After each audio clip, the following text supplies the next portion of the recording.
वो भव सागर से पार उतर जाएगा। तो उसे ये श्रद्धा हुई और ये विश्वास हुआ उसके मन में कि जब भव सागर भी पार हो जाए सीताराम के नाम से है, तो मैं तो एक छोटी सी नदी में बैठ के ही आया हूँ और मेरे 2 पैसे बच जाएंगे। 2 पैसे भी उस पर नहीं थे, इतनी गरीबी उन पर थी बेचारों पर।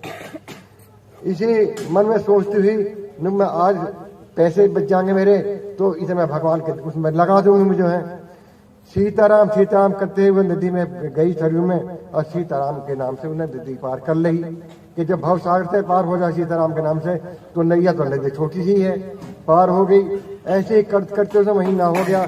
जो पैसे बचे उन्हें इकट्ठे कर लिए।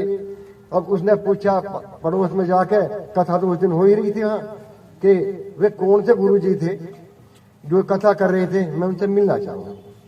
वो कहने लगे कि वो तो वहां रहे हैं, कथावाचक जो हैं। वो पूछते वहां गई, कह लगे पंडित जी मैं आपसे कथा करवाना हूँ, तो मैं गरीब ही कथा कर दोगे? नो खा कथा तो कर देंगे भाई हम जो। कह ले नो तो मेरे साथ पार चलना पड़ेगा, सरयू के पार गाँव है हमारा। कह ले मैं चलूंगा। वे भी सज्जन आदमी थे। अब वे वहां जब सरयू के किनारे पहुंच गए तो घाट पर तो पहुंचे नहीं। कह ले बेटा कहाँ से आए? नो बहुत ही करीब में ही रास्ता है, यहीं से चलाएंगे।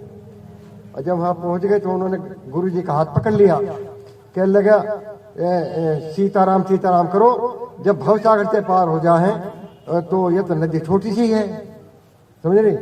कह लगा नो तुम मुझे जानते नहीं हो, मेरा पुत्र तो डीएम है, मैं तो जेल करवा दूंगा। कह लगा आपको चलना तो मेरे साथ पड़ेगा, कथा भी करनी है। और जब सीताराम के नाम से जो है भव सागर पार हो जाए और आपने कही थी अब मैं तो रोज नदी पार करूंगा यहाँ जो है, तो उन्होंने उसका हाथ नहीं छोड़ा अपने गुरु जी का जो, और हाथ पड़े सरयू में पहुंच गए। वे छूटा हुआ वो छोड़ा नहीं। तो आखिर में गुरु जी ने सीताराम ही करना पड़ा और वे नदी पार हो गई, बिना नाव के ही नदी पार हो गई। तो ये श्रद्धा और विश्वास की बात है। अगर आप श्रद्धा और विश्वास से